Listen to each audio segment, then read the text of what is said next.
How's it going, everyone? It's Oliver from Worst 1000. Today is January 2nd, 2021, and today we're going to focus on the potential major northeaster that could occur headed into this week and could dump a lot of snow in a lot of places in the Northeast. And we'll also talk about some of the snowstorms in the Pacific Northwest coming through this weekend and into early next week. But before I begin, make sure to subscribe if you want to see more weather related content. Make sure to turn on post notifications if you want to see even more weather related content. So let's begin by first taking a look at the GFS computer model. And as you can see, for as early as 42 hours from now, we could see snow in the Northeast. In fact, even a little earlier than that, we could begin to see snow in throughout the Northeast, pretty much starting in Pennsylvania, and then it'll eventually extend to upstate New York, maybe the higher elevations of New Jersey,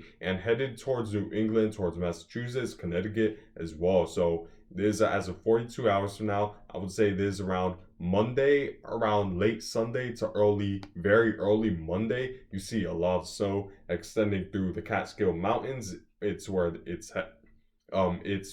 snow is at its heaviest, and throughout Pennsylvania, we're seeing that snow. And then you see the low pressure is just off the coast. And for most of the I-95 corridor at this point, at least south of the New Jersey and New York border, it's pretty much all rain, as it seems like the low pressure will be close enough along the coast to bring a lot of that convergent energy that would create heat around this area to the city. So it'll bring a lot more warm air as a result, and we'll see. And it's more likely to be a rain event in the main cities. However, it could change because there's still a lot of days out, and you're gonna see that this whole pressure system will move very slowly, and it's as a result. Let me zoom out a little bit so I could show you guys the bigger picture. And the reason why it's expected to move slowly is because there's going to be a pretty big dominating Greenland ridge over eastern Canada that's going to pretty much stall it and bring it closer to the coast somewhat. And it'll create a sort of a negative tilt that'll not only increase the strength of this storm, but it'll also bring the storm closer to New England, to the point where we could see heavier amounts of snowfall closer to New England rather than maybe the Northeast or the Mid-Atlantic states, because you see that there's that big dominating ridge over eastern Canada that's gonna bring a lot of lower level northwesterly winds towards this storm, and as a result, northeasterly winds of this storm, and it's gonna force the storm a little bit further to the east, too close for comfort for a lot of New England's. And the storm will strengthen as a result of the cold air that's going to filter in behind it. And like I said, there's going to be a negatively tilted vorticity. And what that means is that it's pretty much when the cold air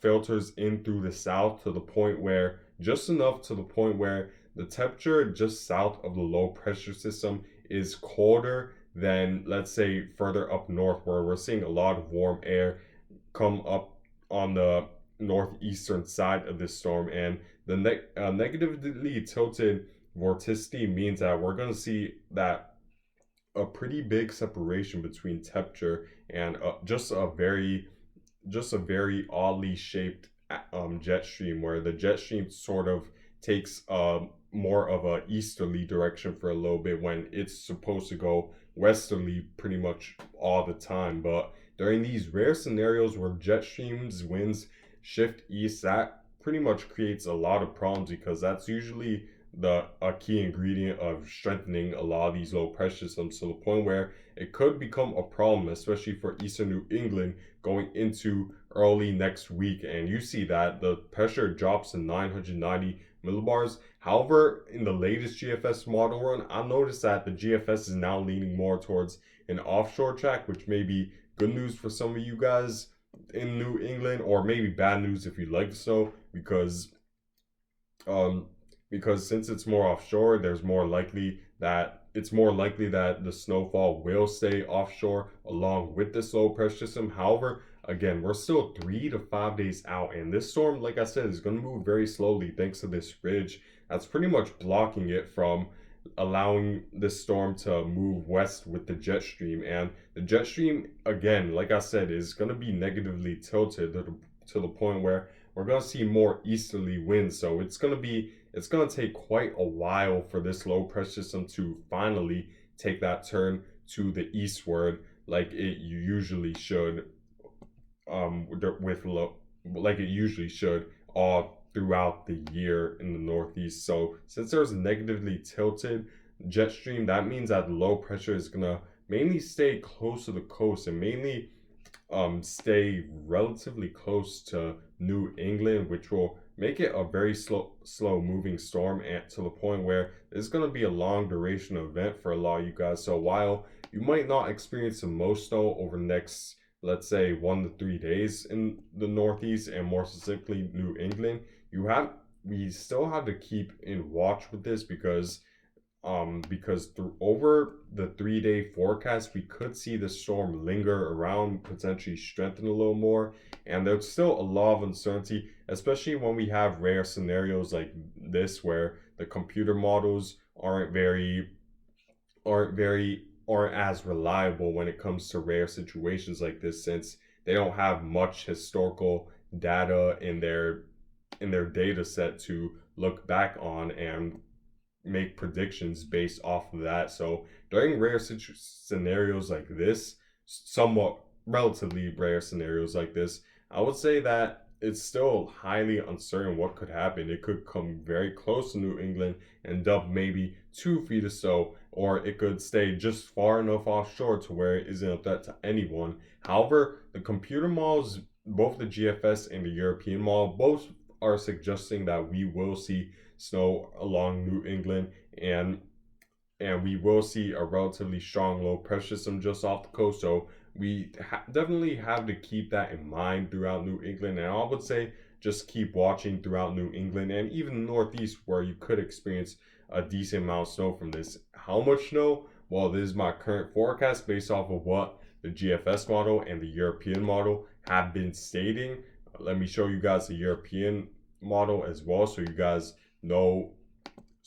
get the better picture of what it's forecasting. So if we take a look at the 500 millibar height, geopotential height, you see that the low pressure is just off the coast of New England. It's at 987 millibars, which is interesting because it's stronger than the current GFS forecast. And I'm noticing that the European is now taking it more onshore, which would mean that it will be a much more impactful storm for a lot of New England. So we just have to wait and see with this one. What could determine the track of this? Well, it all really depends on how this ridge just to the north of it forms, because if it's a little bigger, if it's a little stronger, and if it's a little bit more to the west, that means that the storm is more likely to take a more a more westerly track, which would bring much more impacts to New England and a much bigger snowstorm.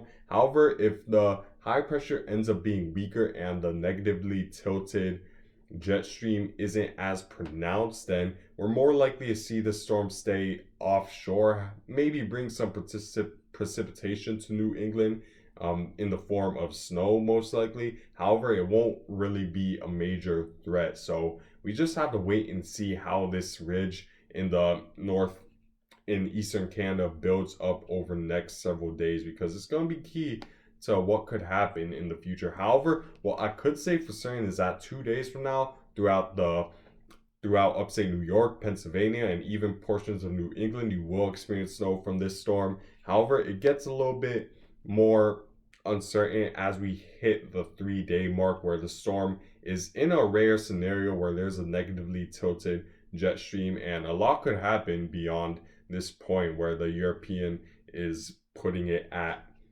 right now. So we just have to wait and see with the forecast how this ridge builds. And in terms of the snowfall forecast, I'm predicting based off of the European and GFS model and based off of historical weather patterns or my experience.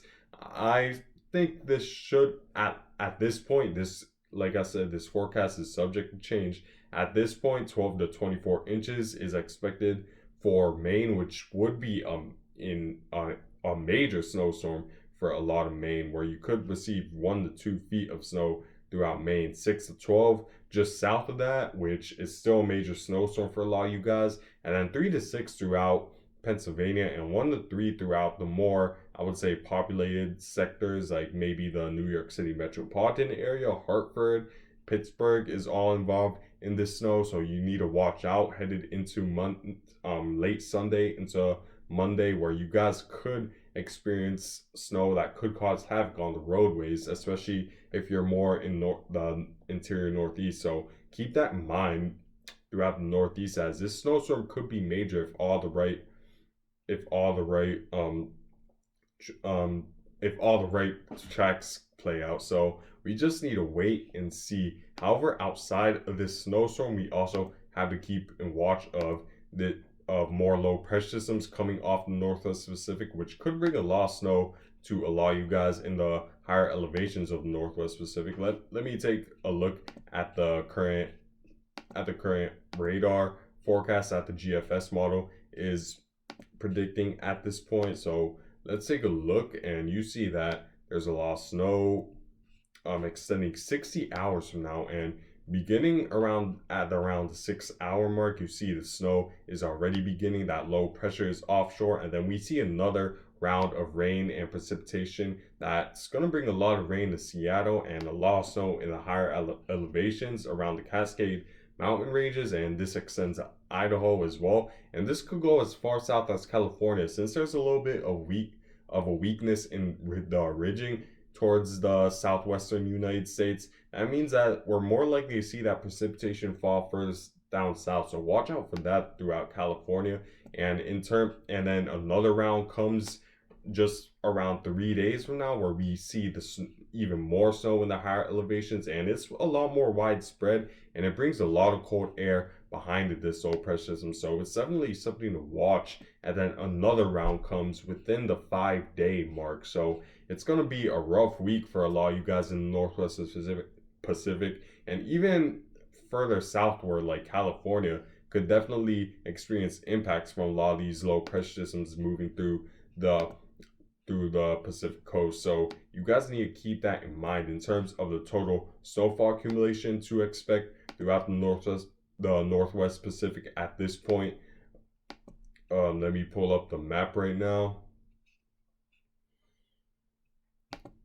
It doesn't seem to be loading, my bad. But in terms of snowfall, I would say around like multiple feet of snow is expected in the higher elevations. As you can see, this is as of the 5 day snowfall forecast. Again, keep in mind this assumes that 1 inch of rain equates to 10 inches of snow, and you see in a lot of the higher elevations of Northwest Pacific and the Rocky Mountain ranges, you could experience up to 2 to 3 feet of snow in some areas. So you need to keep that in mind, and based off the GFS.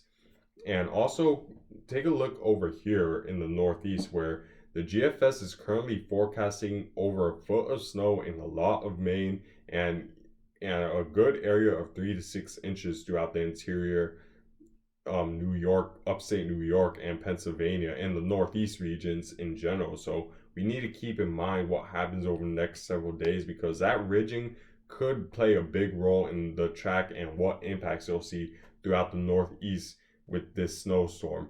But anyways, guys, thank you guys for watching. Make sure to subscribe if you like this content. Make sure to like if you like this video. Turn on post notifications if you want to see more weather related content. And I hope you guys have a good day, a good night, good morning whenever you're watching this.